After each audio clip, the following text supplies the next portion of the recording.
The stories that make a difference. Your reporting certainly helped inform the way we're seeing the issue. Holding the powerful accountable. I don't think many of my colleagues, I don't think they know this. Thank God for the reporting that you all have been doing on this. I think any options need to be on the table, and if that's something we need to put in place to make sure that the homeowners are getting what they're promised that they're supposed to get. Asking the tough questions. Should kids be allowed to purchase kits online and put together their own guns? Right. Clearly no. I believe clearly no. And inspiring change. The lack of oversight is what I'm most surprised about. Our investigative teams from across Florida covering thousands of miles to share the stories that matter.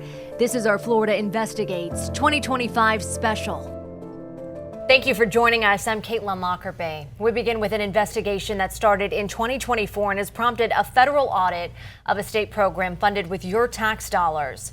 Investigative reporter Jennifer Titus has been working to unravel what went wrong with Rebuild Florida. Jen, over the last 2 years, you've uncovered dozens of cases of questionable funding. Yeah, so we've shared story after story of families across Florida who have been waiting to get home after Hurricane Irma destroyed their homes in 2017. We uncovered how a state-run program made promises that they could not keep. We found contractors overcharging, year-long delays, and questionable spending. The stories we shared led to a federal audit. In an exclusive interview, a top federal watchdog tells our team the audit into the state's Rebuild Florida program is expected to wrap up in early 2026.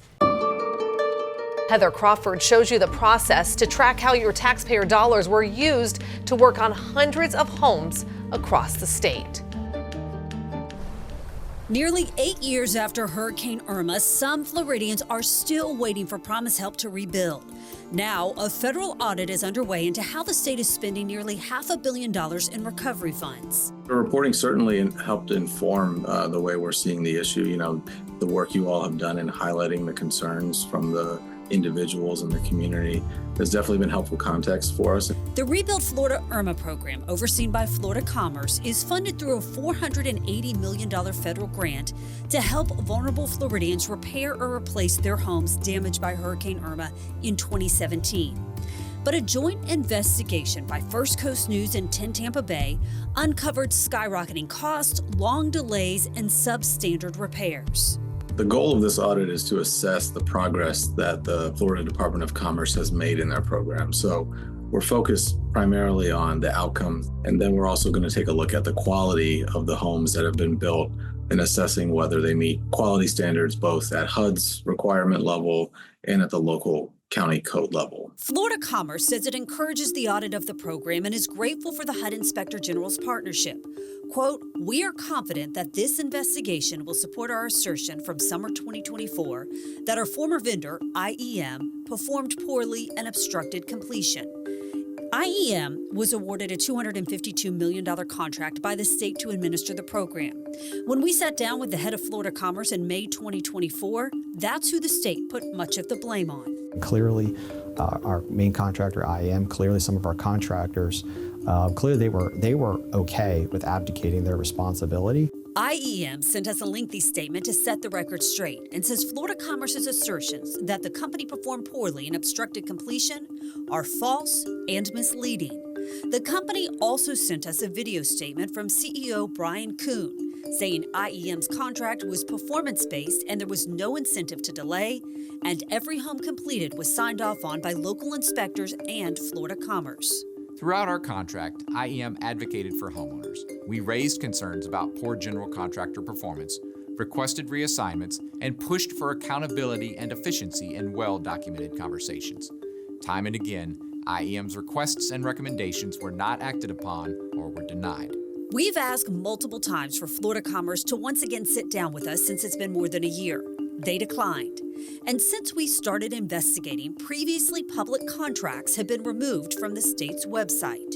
The people who are still waiting for their houses to be rebuilt or repaired feel like they are forgotten. They feel like there is zero oversight.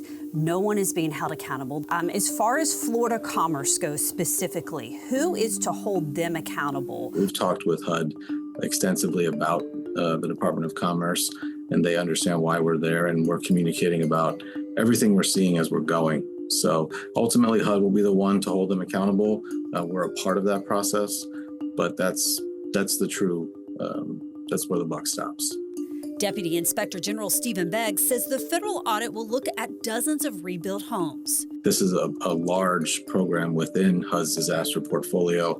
There's a lot of funding, over $500 million available, and there's information indicating that the Department of Commerce may be behind schedule in certain areas. Based on our risk assessment, we decided this was a good time for us to come in and take a look at. Right now, while money's still on the table, the audit is expected to be complete by January 2026.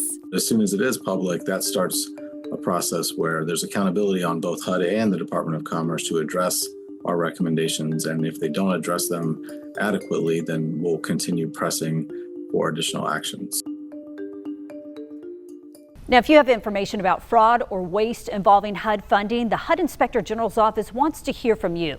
You can call the hotline at 1-800-347-3735, or you can report it online at hudoig.gov. And you can read IEM's full statement in our story online. His 15-year-old daughter died in a school shooting. Now he's on a mission to keep ghost guns away from other kids. Kids can go online and do this. People with criminal backgrounds can do this. Untraceable and accessible. We'll show you how easy it is to buy gun kits online next. Two teen brothers arrested with guns, drugs, and cash. One 17, the other 15 are facing multiple charges. And one of the 4 guns Hillsborough County deputies found was a ghost gun, an AR pistol made with parts ordered online. The latest federal data shows in 2023, more than 2,000 kids under 17 were found with ghost guns. Our investigative team spent months looking into how kids are getting their hands on gun parts, putting them together, and then using them in crimes. Tonight, Jennifer Titus shows you how ghost guns are untraceable and accessible. Yet another school shooting. This time, it happened in California. 15-year-old Gracie Muehlberger was one of the students killed on that November day. A day her dad, Brian, remembers in vivid detail. At some point, a doctor comes in, a surgeon, and he sits across from me as close as I am to you, maybe closer. These rooms are really small. And he gives you that blank stare. And then he just tells me, we worked on your daughter for an hour and a half and we did everything we could and she didn't make it.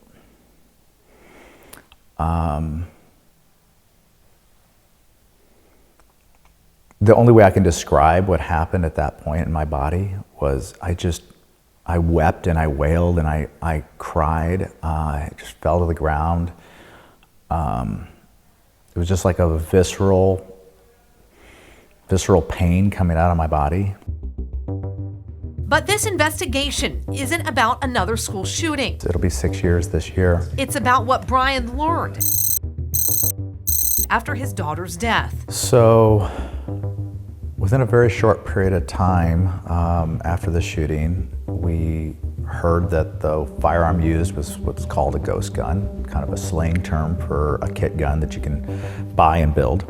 And never heard the term before. A gun kit the shooter could have easily ordered himself at just 16 years old. It's truly kits that are made and sold online or in stores or at gun shows that are highly accessible.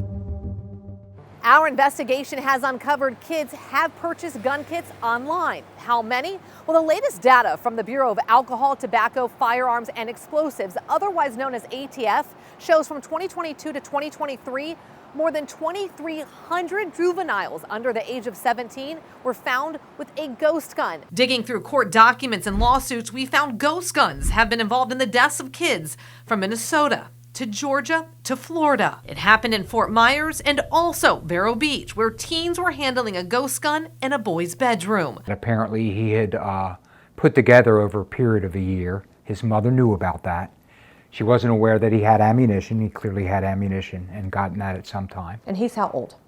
He was 14 to 15 years. Police Chief David Curry says the young teen purchased the parts himself and put together the gun that ultimately took his life. A 14-year-old can't go into a gun store and purchase a gun. Not at all.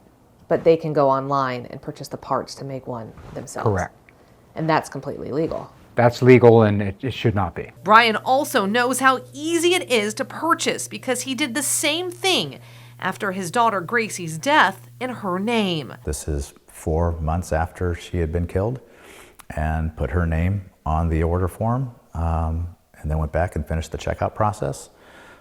So I officially lied by clicking that checkbox, but that's how easy it is. It's why he filed this lawsuit against the ATF to regulate gun kits, specifically the 80% receiver and frames that allows you to make a gun at home.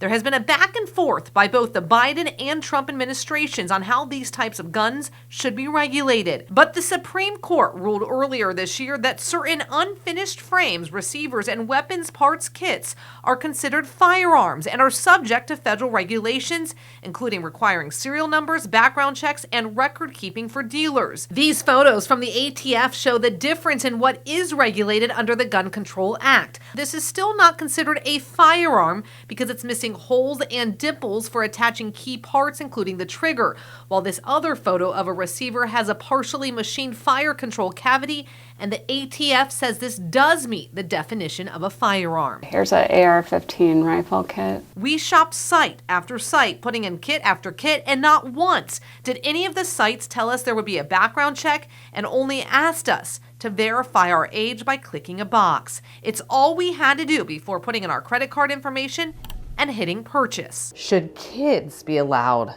to purchase kits online and put together their own guns? Right. Clearly, no. I believe clearly no. And like I said, there's a lot of hobbies out there for adults and young people. But with regard to adults as a hobby, like you said, that may be one thing.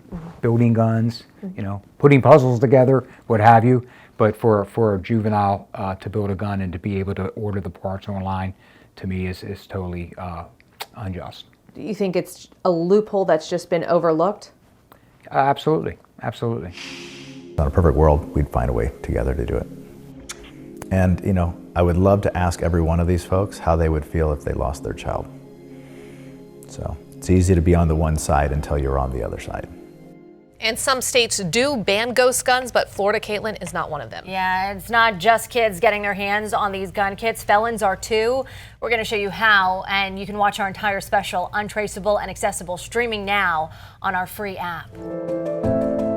Before the package gets to your house, your favorite items have to make it to the warehouse. It only had a couple of inspections, but 100% of the time, it was so unsafe they couldn't continue. We spent months looking into who's behind the wheel, hauling freight for the nation's largest retailers. What we uncovered next. They promise delivery within days, sometimes even hours, but our investigative team is taking a closer look at who's driving your Amazon goods to the warehouse, uncovering questionable drivers, dangerous trucks, and a lack of oversight. And now there's a push from loved ones who say change is needed before more lives are lost. Here's investigative reporter Jennifer Titus with part 1 of Dangerous Deliveries.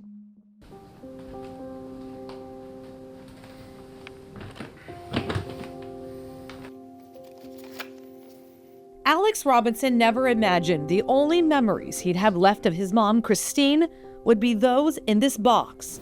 Me and my mom. Photos of a life that was always just the two of them. My father died in 1991. I was 4 years old. After that, it was just me and her.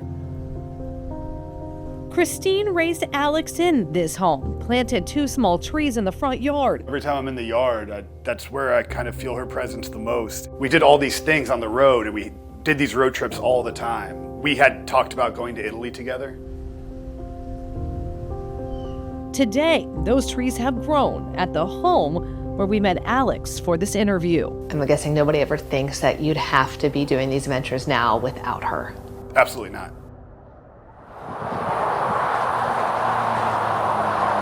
On August 28, 2021, Christine Robinson was a passenger in a Toyota Tundra truck that was stopped in traffic on I-75. According to the police report, a semi-truck failed to stop, rear-ending the truck. Robinson was rushed to the hospital. I found out she was in the ICU. Enough time for Alex to be by his mom's side one last time. That was the last time I saw her was the hospital bed. And yeah, that was the worst day of my life. After wrapping his mind around the fact his mother was now gone, I'll never forget it. he worked to understand how and why the crash happened. This thing doesn't happen to people like her. The driver of the crash cited for careless driving. They're doing a very dangerous job. Driving for a company, he says, with a questionable history. They literally had no safety history other than some inspections that they failed more than they passed. Taking a closer look at the trucking company, CRD Transportation Service was first granted its license in 2007. Records show that 3 months later, their license was revoked. Then in 2008, the company was reinstated again, only to have their license revoked. Same thing in 2012, and then in 2020, they were reinstated. And then about 8 months or so before this crash, they reopened. This time, he says, to do one thing, deliver goods for Amazon. And then they drive in to stop traffic and kill 2 people and injured a bunch. It's why he says he filed this lawsuit against the trucking company and Amazon. He says they are responsible for who they hire. So how do you get hired to haul loads across the country for the retailer? A trucking company has to apply to partner with Amazon under the Relay program. Once that company is approved, everything goes through the Relay app, accepting loads, assigning drivers, and getting the goods from warehouse to warehouse. According to Amazon's website, to be part of the program, they say Amazon Relay uses basic scores to vet reliable companies to haul our freight. The company says our standards are 5% lower than federal thresholds, which means our demands for safety are stricter. The lawsuit contradicts that, saying Amazon does not conduct any safety investigation into motor carriers or truck drivers beyond verifying current operating authority, proof of insurance, and that the motor carrier does not have a safety rating of unsatisfactory. The limited safety history they had was a bad safety history. Alex says the thought of how his mom was in the truck, the first thing the semi-truck hit, is just too painful. He thinks the owner of the freight inside the truck should have been doing more to protect her and everyone else in that pileup. Shouldn't they want to be the safest, the best? And regarding Robinson's crash, Amazon tells us in part, we extend our deepest condolences to these families and know that nothing we say will take away the hurt they continue to feel. We require any carrier who does business with us to follow our strict policies and procedures that go beyond the industry standards, and the carrier involved in this case is permanently barred from working with us. We also know this is not the only trucking company with a questionable history delivering Amazon freight. The problem is that there are hundreds of thousands of trucking companies on the road. There are thousands of new ones every year entering and thousands exiting. So the DOT does not have the resources to do in-depth investigations of all of these carriers on the road. What we've learned about the companies behind the wheel and the surge in the number of new trucking companies streaming and our special dangerous deliveries. Watch for free on our app. It starts out just like a stone chip. That's what it looks like. But then it bubbles up and then it starts coming off in sheets. Drivers are fed up with paint problems. How to get help with peeling paint still ahead. Our team has done nearly 70 investigations throughout 2025. There simply isn't enough time to share every one, but we do want to show you a few that have gotten viewers' attention online. October marked 1 year since Kensworth Moody's death. The Marine veteran's wife and daughter sat down with Heather Crawford after investigators learned someone posing as a nurse was giving Moody in-home care. We felt like he didn't do anything. He could have called 911. He could have woke me up. For you to walk into a house and pretend that you're a nurse to take care of somebody who's sick. What do you expect to happen? The alleged nurse imposter and his fiance are both in jail awaiting trial. The owners of the Bright Star franchise have never been charged. We're continuing to follow this case as it makes its way through the court system. Imagine being 30 years old and the IRS sends you a letter that you owe $70,000. It's pretty alarming that obviously there is a significant flaw within the government that's causing these overpayments. Taylor Spike battled cancer twice at Moffitt Cancer Center, so for several years he was receiving disability benefits. The problem is when people go back to work, there are limits on how much you can receive or you're no longer eligible. That's how these overpayments can happen. If something is coming from the Social Security Administration, they trust that there has been an analysis that they are entitled to those monies. That's why they pay into Social Security over time. We put Taylor in touch with some lawmakers that are hoping to find a solution. This story was one that many drivers could relate to, a paint problem with a variety of different cars. Yeah, not just small chips, but sheets of paint coming off the car. My daughter's hood basically just flaked completely off.